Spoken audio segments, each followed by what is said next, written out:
You got a closet full of dildos, every inch and every size. Vibrators!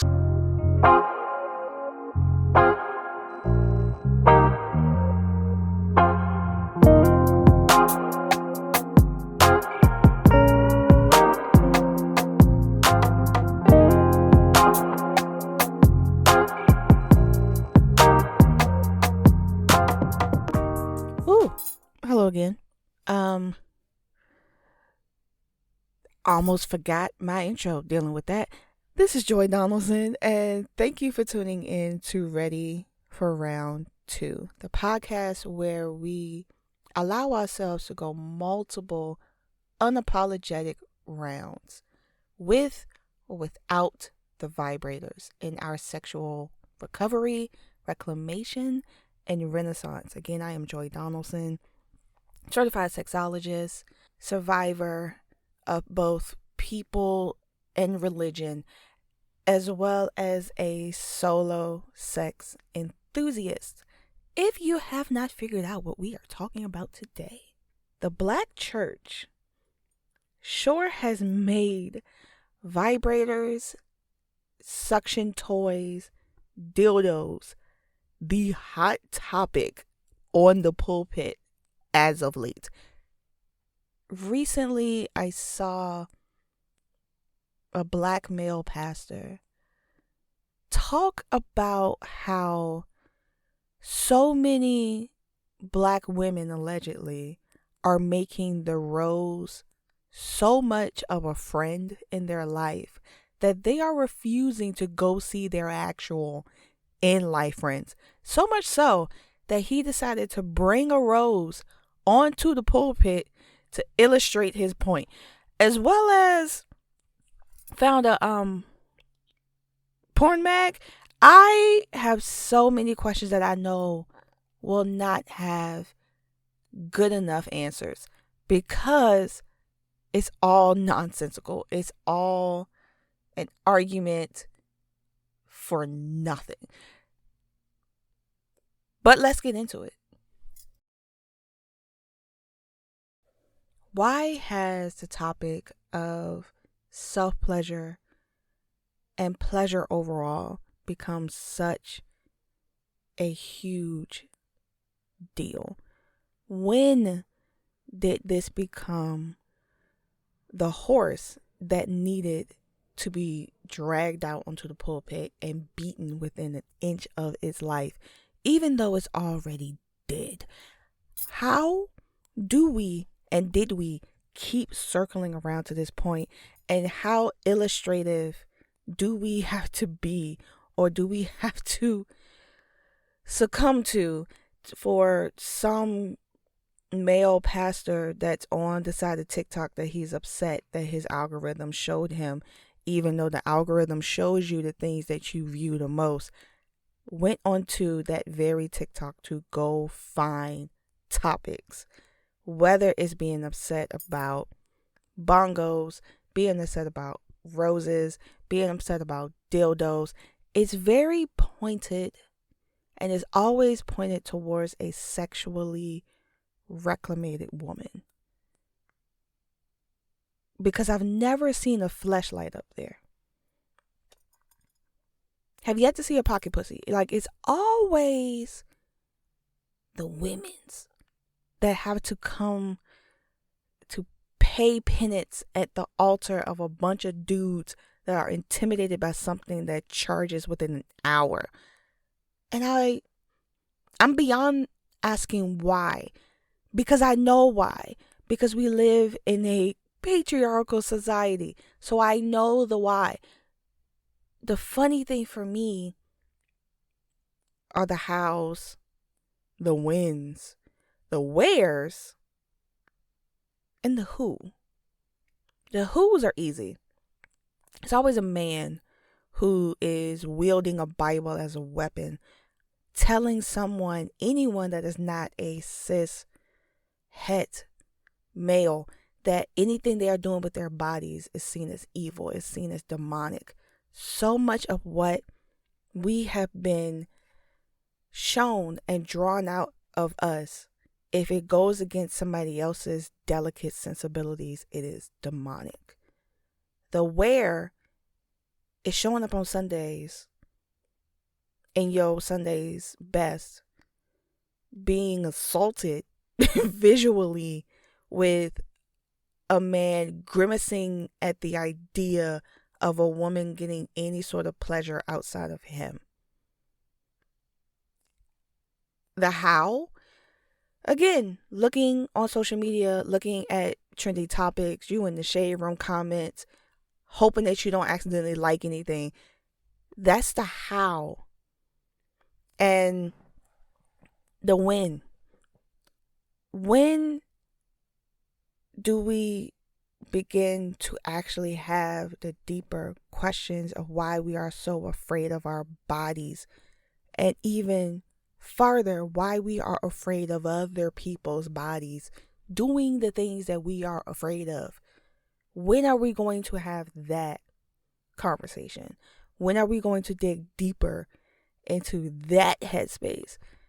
Instead of, oh boy, getting onto a pulpit with whoever's rose. Let's hope it's not somebody else. Let's hope it's not his partners or his girlfriends or whoever that he just did. Let me borrow this real quick for tomorrow's sermon. Let's hope. But we can't put too much past these people. So, I know I said a lot. Why do I care so much about this? I'm on episode 7 of this podcast of season 1. And one of the things that I've alluded to in multiple episodes is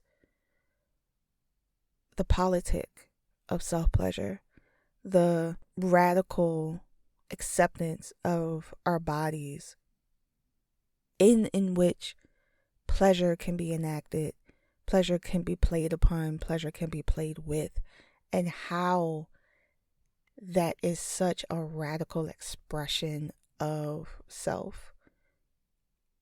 And when we really dig deep into why that makes so many people uncomfortable, a lot of what we uncover is many people were not allowed those things, so they shame other people.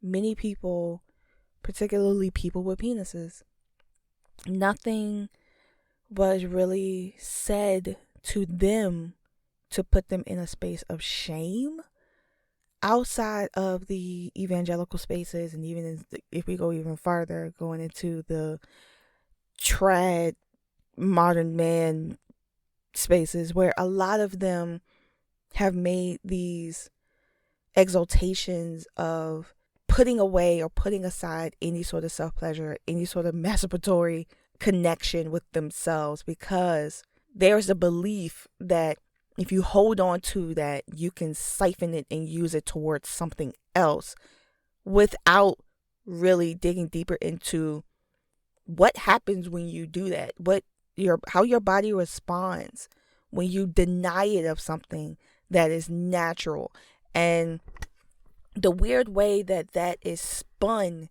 into some sort of got you. Some sort of, see, this is why we don't do this, because look at the way our bodies are responding when we don't do it, and we have to release this monster and put it somewhere else and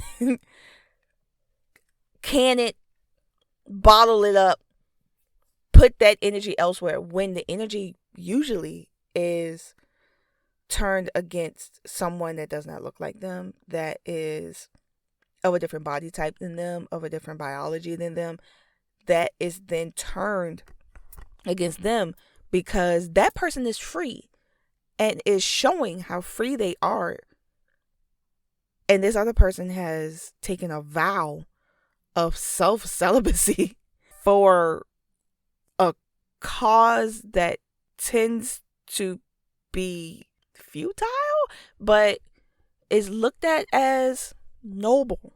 Meanwhile, because allegedly nobody in the Bible has ever self-pleasured in any capacity, that is the ultimate rule book. That is that's what we should aspire to. To me, any being that is afraid or ashamed of the body it helped create is not a being that I want to follow.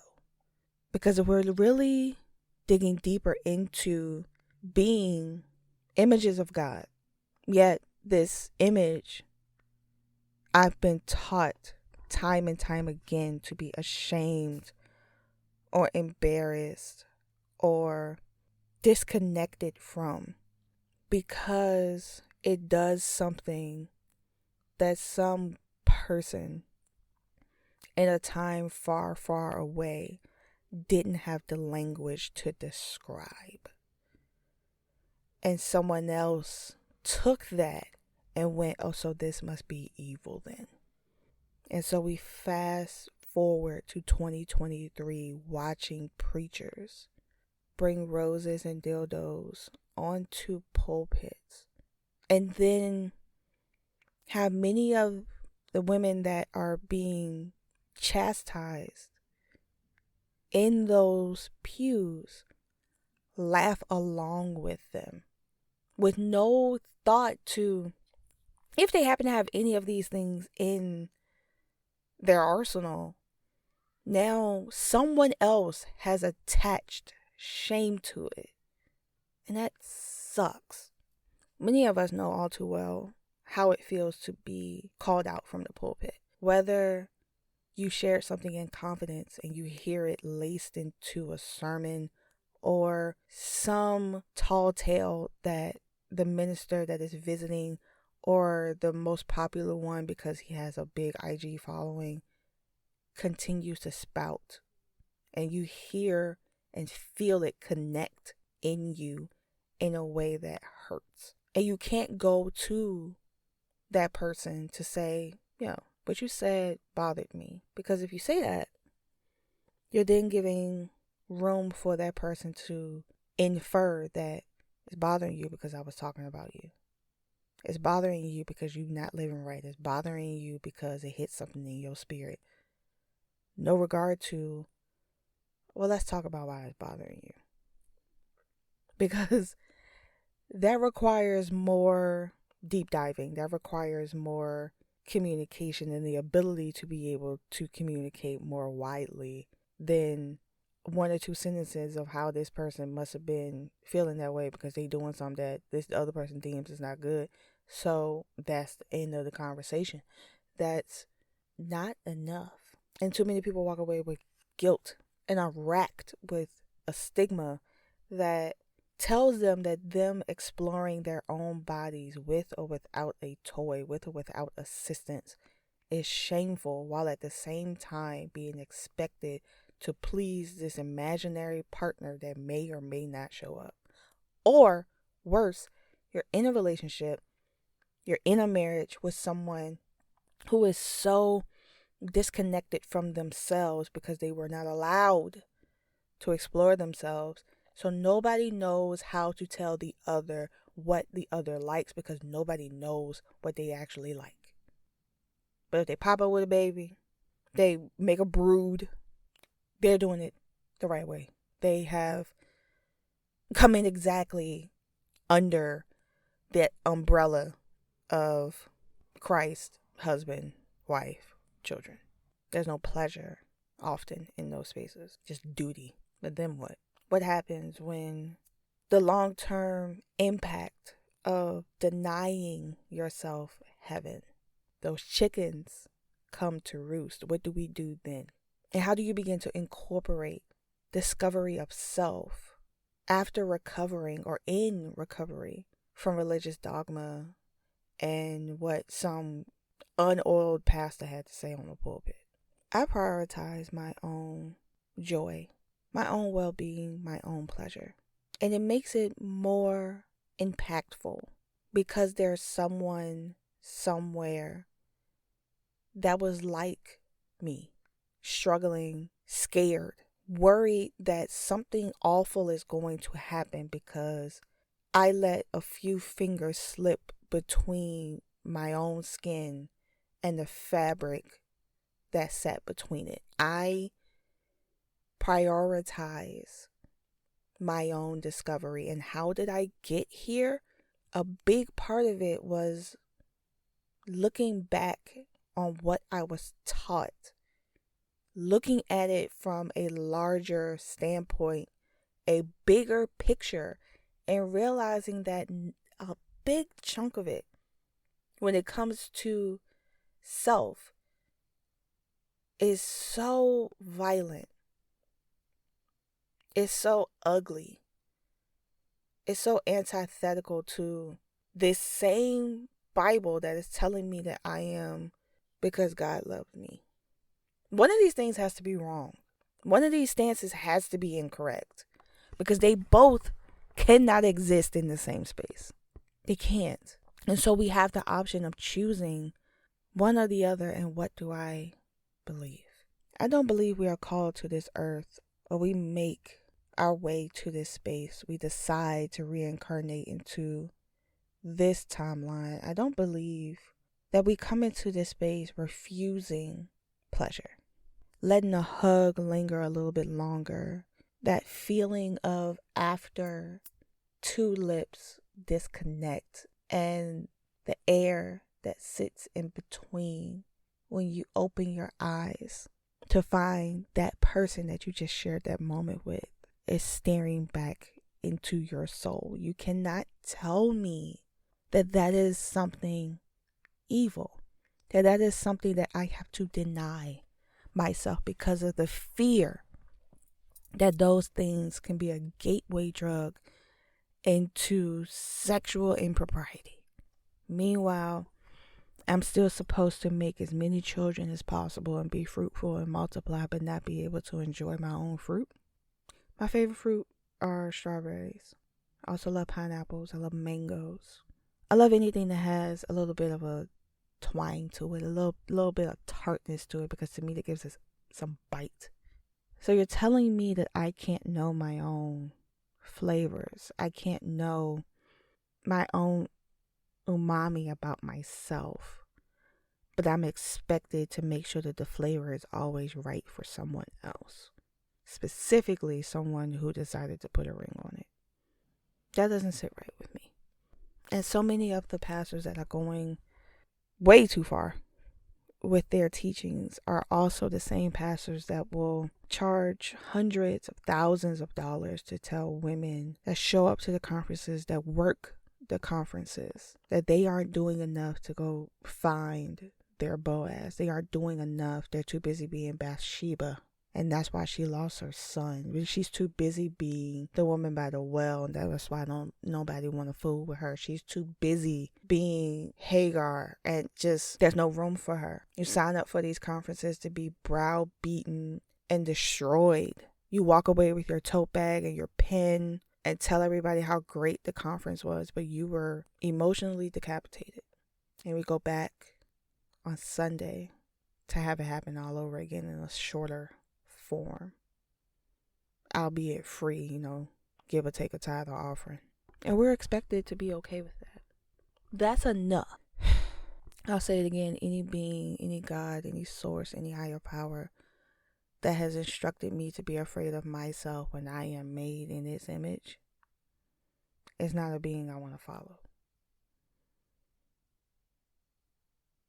And being demeaned and defiled from a pulpit by someone who may or may not have a partner who has the very same toy because they can't fulfill them as for me in my house. Pleasure is my birthright.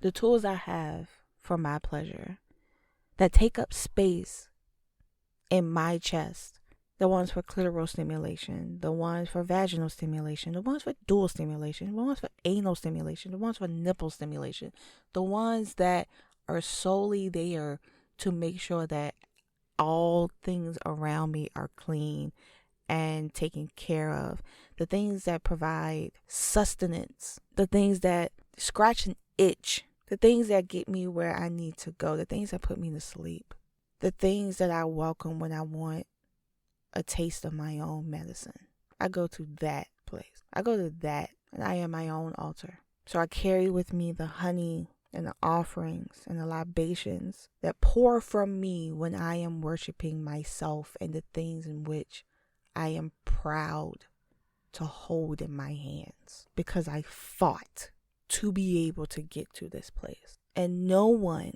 on a pulpit, in a shopping mall sanctuary, on an IG Live, on a corner, no popular preacher that has to use tricks and props to get me to get on board with defiling myself, with denying myself, with dishonoring myself. No amount of hubris that we are subjected to will get me to change my mind or step down from the altar that I have built, the altar that I have cultivated, knowing that it is going to offend. I'm okay with that because I'm not here to convince you of my glory. I'm not here to convince you of my why.